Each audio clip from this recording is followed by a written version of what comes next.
Stretch your lower back with this simple stretch. Lie down on your back, raise your right leg up, and then drop it off to the right side.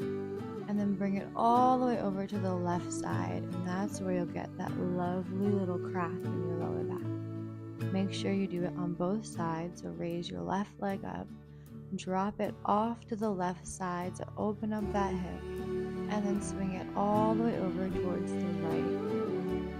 I love doing this stretch.